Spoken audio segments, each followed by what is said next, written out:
आपने सतयुग के बारे में तो सुना ही होगा। आइए आज सार में वहां देवी देवताओं की पूरी दिनचर्या के बारे में जानते हैं। देवी देवताओं के दिन की शुरुआत सुबह 4 बजे से हो जाती है। 4 बजे उठकर सबसे पहले वो नदियों के निर्मल और पोषक तत्वों से भरपूर पानी पीते हैं। फिर पार्क में टहलने जाते हैं, जहां सुंदर पंछियों की मनमोहक आवाज वातावरण को मनोरम बनाती है। प्रिंस और प्रिंसेस अपने मित्रों के साथ खेल खेल रहे होते हैं।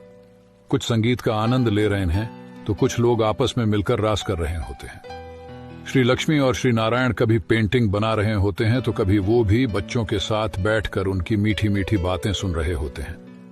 इसके बाद सभी नदियों के तट पर जो स्नान घाट होते हैं वहां स्नान करते हैं। राजा रानी, प्रिंस प्रिंसेस और दास दासियां सभी के अलग अलग स्थानों पर स्नान घाट होते हैं। राजा को दास और रानियों को दासियां तैयार और श्रृंगार करती है। स्नान के बाद घाट के नजदीक श्रृंगार गृह होते हैं, जहां राजा रानियों और प्रिंसेस का श्रृंगार होता है। इसके बाद वे नाश्ते में मीठे फल और विभिन्न प्रकार के व्यंजन का आनंद लेते हैं। फिर बच्चे पढ़ने के लिए पाठशाला चले जाते हैं, जहां संगीत, नृत्य, चित्रकला और पूरे भारत के भूगोल की जानकारी उनके शिक्षा के मुख्य विषय होते हैं। राजमहल में राज दरबार लगती है। राज्य के कारोबारी अपने कारोबार में चले जाते हैं। वहां के कारोबार की बात करें तो मुख्य रूप से कपड़ों के कारखाने, पुष्पक विमान के कारखाने, सोने, हीरे, मोतियों के गहनों का कारोबार, सोने की फर्नीचर का कारोबार, गार्डन की देखभाल, संगीत के वाद्य यंत्रों के निर्माण का कारोबार, ऐसे अनेकानेक कारोबार होते हैं।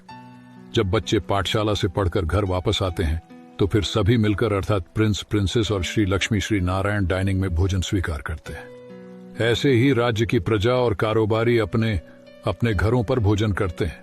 इसके बाद शाम को होने वाली संगीत संध्या और नृत्य के लिए महलों की सजावट होती है।